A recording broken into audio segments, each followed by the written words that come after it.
Hello friends, welcome to Legal GK.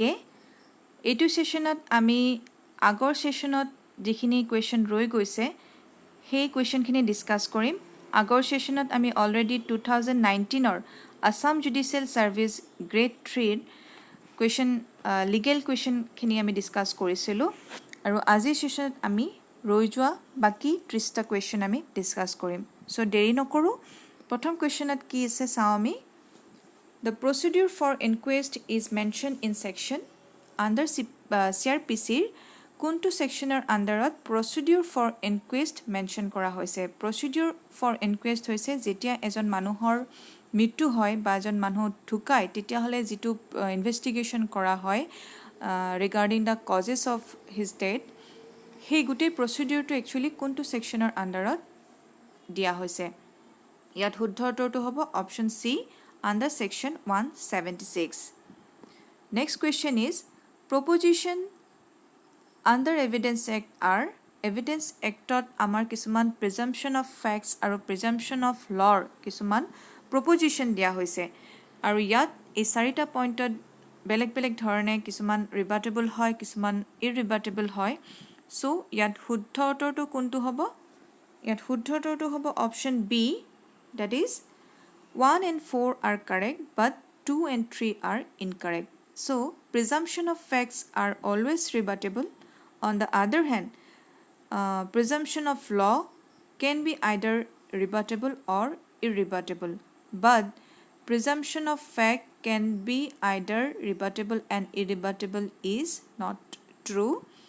Aru option 3 jitu ase presumption of law are always irrebuttable, etu actually correct nohoy. Come to next question. So yat evidence report প্ৰশ্ন সুধিছে যে যদি হে এজন মানুহে evidence নিদিয়ে তেতিয়ালে হে কেছটো একচুয়ালি হে মানুহজনৰ এগেইনষ্টত যাব। সো ইয়াত সুধিছে যে burden of proof in a suit or proceeding lies on that person who would fail if no evidence at all was given on either side. ইয়াত সুধিছে যে কোনটো সেকশনৰ আন্ডাৰত এই প্ৰভিজনটো দিয়া হৈছে। ইয়াত শুদ্ধ উত্তৰটো হ'ব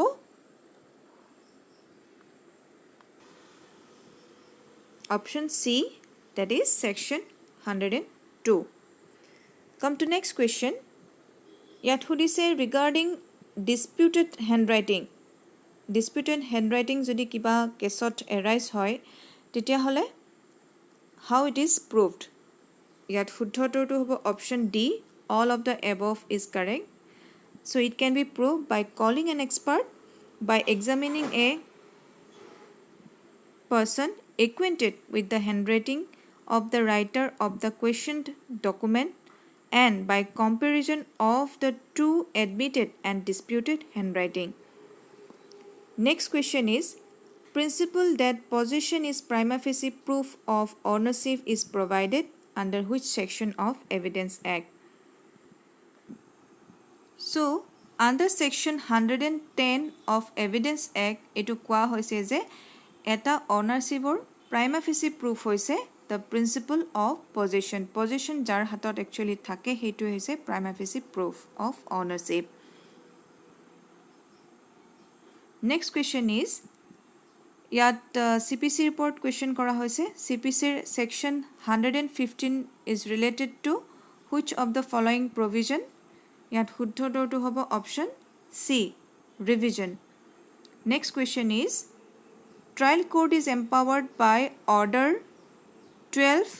Yat actually প্ৰশ্ন কৰিছে যে কোনটো ৰুলৰ আন্ডাৰত CPC যেটো trial court judgment দিয়ে on the basis of admission made by parties in their pleadings and at any stage of proceedings. So etu provision কোনটো ৰুলৰ আন্ডাৰত কোৱা হৈছে under order 12. Yat শুদ্ধ উত্তৰটো হ'ব option B, that means rule 4. Next question is under which explanation of section 11 of CPC constructive res judicata has been explained. Constructive res judicata to kuntu explanation actually kwa hoise under section 11. The correct answer will be option B, that is explanation 2. Next question is again related to CPC. Order 9, Rule 13. Rule 13 কি কোৱা হৈছে? It deals with which of the following provision? ইয়াত শুদ্ধ উত্তৰটো হ'ব option B, setting aside ex parte decree against defendants. So ex parte decree কেতিয়া দিয়া হয়? যদিহে ডিফেণ্ডেণ্ট, যেতিয়া ডিফেণ্ডেণ্টক মাতা হয় কোৰ্টলৈকে, যদি ডিফেণ্ডেণ্ট এবসেণ্ট হয় তেতিয়াহ'লে court can pass an ex parte decree. So ইয়াত শুদ্ধ উত্তৰটো হ'ব option B. Next question is, where the local limits of jurisdiction of courts are uncertain.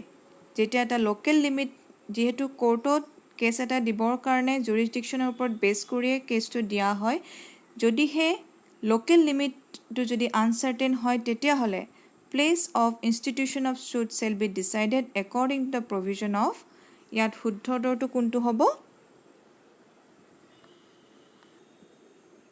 Option B, that is section 18 of CPC. কাৰণ যেতিয়া এটা local limit কোনে decide কৰিব? যেতিয়া কোৰ্টে যিটো একচুৱেলি লোকেল লিমিটৰ আণ্ডাৰত, যোনটো জুৰিছডিকশ্যনৰ আণ্ডাৰত প্ৰপাৰ্টিটো থাকে, সেইটোৱে একচুৱেলি সেই কোৰ্টত জুৰিছডিকশ্যন হিচাপে ব্যৱহাৰ হ'ব.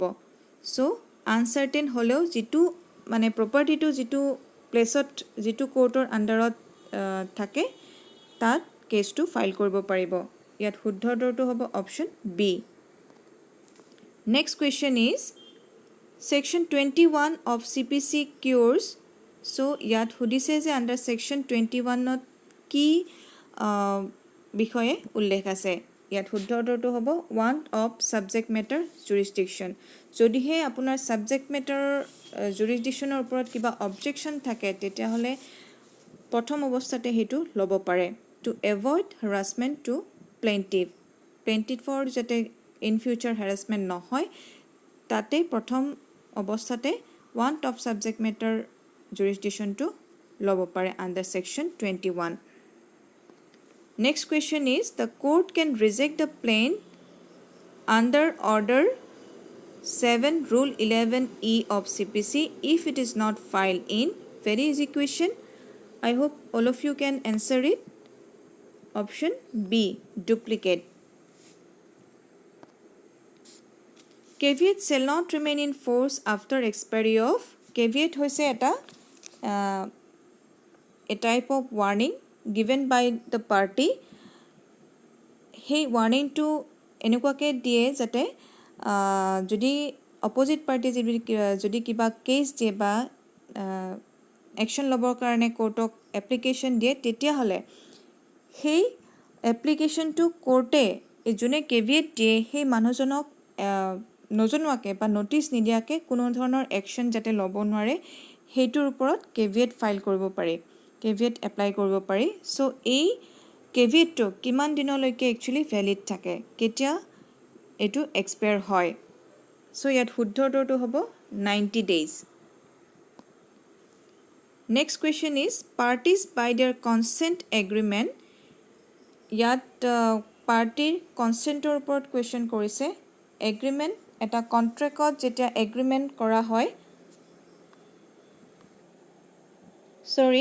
এটা কোৰ্টত যেতিয়া দুটা জুৰিছডিকশ্যনৰ একচুৱেলি এপ্লিকেবল হয়, যিকোনো দুটা কোৰ্টৰ ভিতৰত পাৰ্টিৰ হাতত একচুৱেলি সেই কেছটো কোনটো কোৰ্টত এপ্লাই কৰিব বা কোনটো কোৰ্টত ফাইল কৰিব সেই কেছটো, সেই ডিচিশ্যনটো পাৰ্টিয়ে ল'ব পাৰে.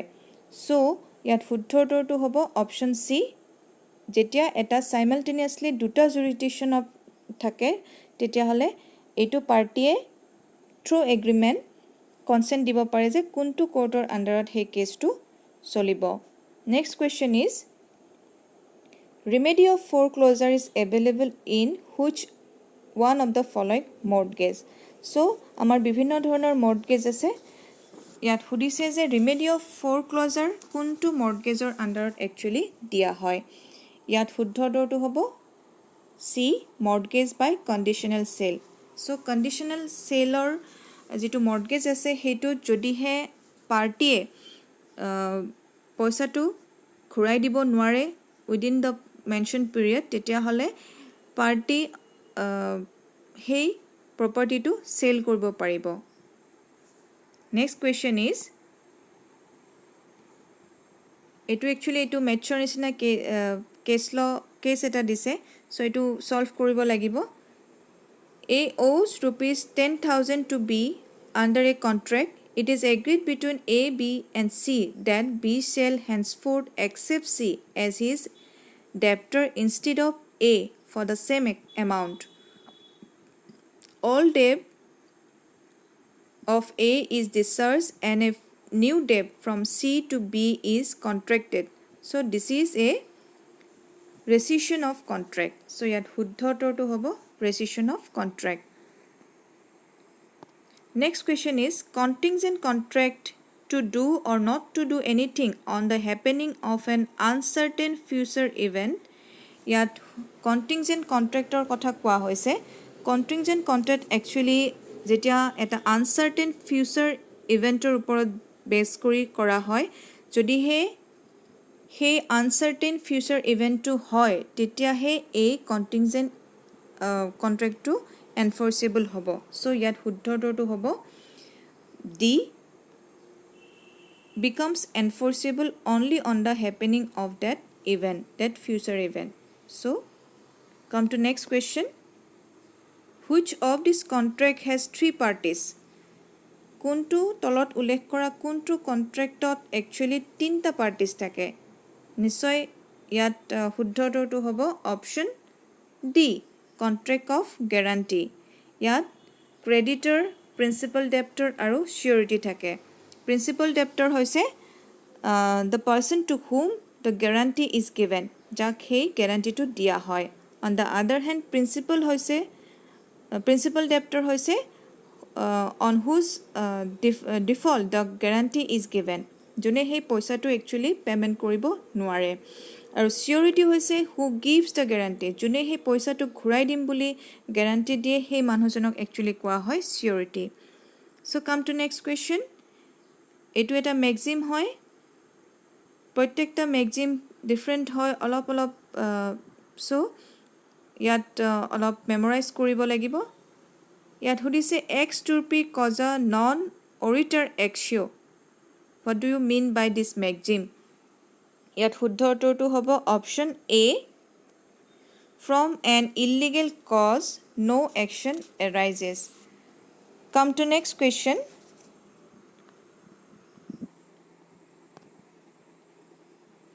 Agreement in restraint of legal proceedings is provided under which section of Indian Contract Act? So, amar kisuman agreement actually void boli dhora hoy aru etu void contract boli dhora hoy yat ullekh kora kuntu sectioner underot amar agreement in restraint of legal proceedings provide kora hoise yat shuddho uttortu hobo option C section 28 next question is the doctrine of privity of contract states that so doctrine of privity mane ki hoise yat shuddho uttortu hobo option C only parties to a contract may enforce a contract and the contract only imposes obligations on the parties to it so eta jetia contract kora hoy he contract to enforce ketia hobo only parties to a contract may enforce a contract aru he jikhini obligation thake he contractor underot hekhini both the parties actually must follow that obligation next question is who can when can a proposal be revoked eta proposal ketia actually revoke kora hoy yat shuddho uttortu hobo option C any time before the communication of its acceptance is completed as against the proposer but not afterward so proposal jetia proposer dibo hetu jate hetu he acceptance to communication of acceptance jetaleke he proposer hatoleke ahi nopore confirmation ahi nopore tetaleke he case he proposal to revoke koribo nware sorry he proposal to revoke koribo paribo kintu tar pisot he proposal to revoke koribo nware next question is again related to maxim ignorantia juris non excused. So এইটো একদম সহজ Maxim হয় ইয়াত শুদ্ধ উত্তৰটো হ'ব option D that is ignorance of law of land is no excuse. Come to next question. এখন পেপাৰত ম্যাক্সিমৰ বিষয়ে বহুত কেইটা কোৱেশ্চন আহিছে সো ম্যাক্সিম বিলাক আপোনালোকে মেমৰাইজ কৰিব চেষ্টা কৰিব ইয়াত নেক্সট কুৱেশ্যনত দিছে action incumbit onus probandi stands for ইয়াত শুদ্ধ উত্তৰটো হ'ব C let the doer be responsible so যোনে সেই কামটো কৰে যোনে সেই একশ্যনটো লয় একশ্যন কৰে he will be responsible for taking any punishment. So next question is qui fecit par eliam fecit par c stands for yat shuddha uttortu kuntu hobo option A he who acts through another acts by himself. So etu hoise vicarious liability maxim. So june eta kam anor dara koruai হে যদিও আনৰ দ্বাৰা কৰোৱাই কিন্তু সেই এক্টটো actually নিজে কৰাৰ নিচিনা হয় so he vicariously liable for that act next question is pari passu stands for ইয়াত পেৰিপাছু মানে কি হৈছে অন এন ইকুৱেল ফুটিং এইটো শুদ্ধ উত্তৰটো হ'ব অপশ্যন ডি নেক্সট কুৱেশ্যন হৈছে in a gift one person voluntarily without ডেজ transfer his ownership. So আপোনালোকে গিফটৰ কন্ডিশন বিলাক চাব ইয়াত শুদ্ধ উত্তৰটো কোনটো হ'ব অপশ্যন ডি কাৰণ যেতিয়া এটা গিফট কৰা হয় আনক যেতিয়া গিফট দিয়া হয় তেতিয়া হলে উইদাউট কনসিডাৰেশন কৰা হয় সো অনাৰশিপটো আন এজনলৈকে ট্ৰান্সফাৰ কৰা হয় তাৰ বিনিময়ত সেই যোনে একচুয়ালি গিফটটো দিয়ে তেখেতে একো বস্তু নলয় so it is without consideration Next question is what is intention to deposit of title deed in equitable mortgage. So equitable mortgage or deposit of title deeds or main intention actually ki hoy. Yat shuddha uttortu hobo take a possession. Next question is who can use the doctrine of part performance. Part performance actually kune use kore ইয়াত শুদ্ধ উত্তৰটো হ'ব option A both defendant and plaintiff আজিৰ সেশনত আমি already last কুৱেশ্যনটো চাওঁ এতিয়া লাষ্ট কুৱেশ্যনটো A persistent fall in the general price level of goods and services is known as so' যেতিয়া এটা গুডছ এণ্ড ছাৰ্ভিচৰ যেতিয়া প্ৰাইচ লেভেল কমি যায় তেতিয়াহ'লে আমি সেইটো কি বুলি কওঁ The correct option will be option D depression. So আমি সেশনৰ গুটেকেটা কোৱেশ্চনে আমি চালু 2019 ৰ যিখিনি কোৱেশ্চন আহিছিলে যিখিনি লিগেল মেটাৰ্স আহিছিলে সেইখিনি আমি ডিসকাস কৰিলো হোপ আপোনালোকে অকমান হলে গম পালে যে কেনেকুৱা প্যাটাৰ্নত কোৱেশ্চন কাটা হয় so all the best for your exam জুনে জুনে এজিএস দিব ইন ফিউচাৰ এনেকুৱা ধৰণৰ কোৱেশ্চন আপোনালোকে চাব hope you like the session thank you for watching the video thank you